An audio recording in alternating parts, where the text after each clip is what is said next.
everybody, and I'm saying good morning. This is Dave in 9 VFR. I'm doing a POTA activation, have just set up.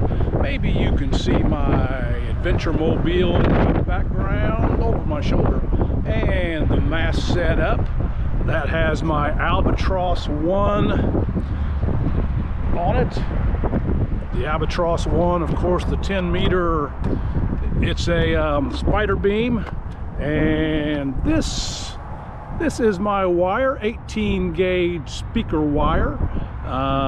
It goes into a 9-to-1 LDG, the 9-to-1 LDG, 50 feet of coax, and it is fed into my good old 7300.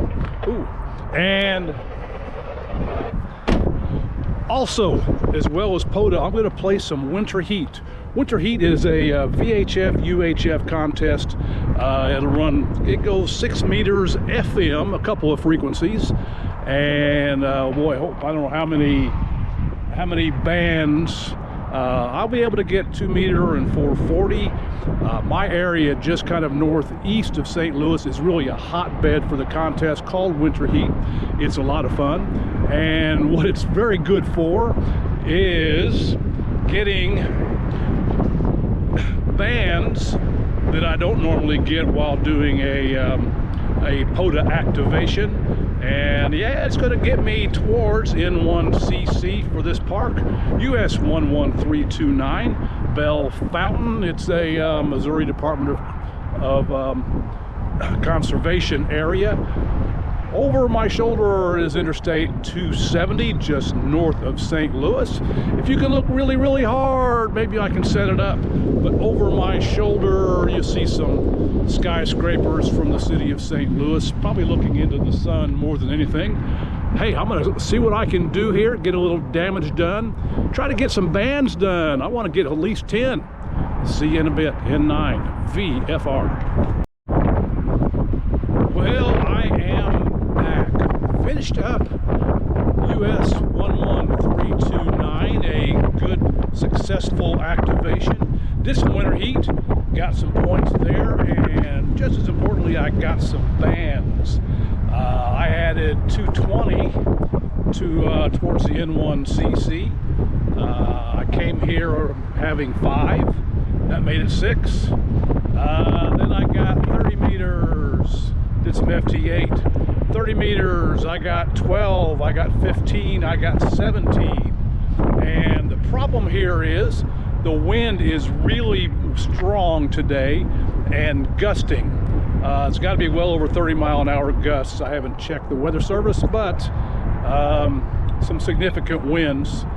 And just after I'd gotten my 5th additional band, I heard a crunch and a crack, and I looked kind of back from my car and saw my spider beam laying over, and which is where it is right now, actually.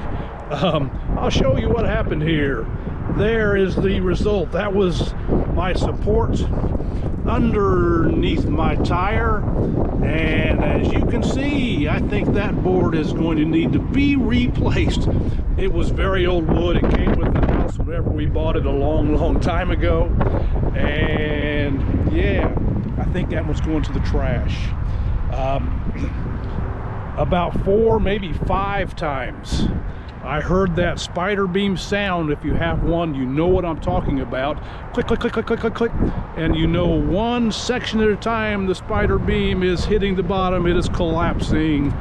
And when it did that, the wire, the speaker wire, and the coax cable were an absolute mess.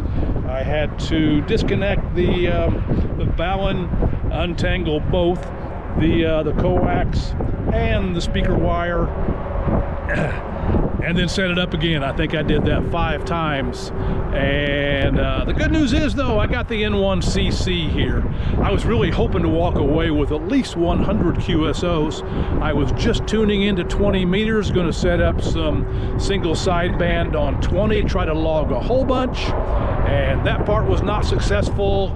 What was successful, I got an activation. That was easy. I actually did that on the WinterHeat with the UHF VHF contest. More on FT8, a couple on sideband. I was on 40 for a bit. It was a little bit crazy when that wind made things a little bit wild. I learned something. Whenever the wind is blowing this hard, consider another antenna support. I came with about, I don't know, at least 2 other options, so I can do that. And I don't know. So a successful activation with a few bruises. My system is going to be back and running in the near future. I will see you soon. Very best wishes from N9VFR.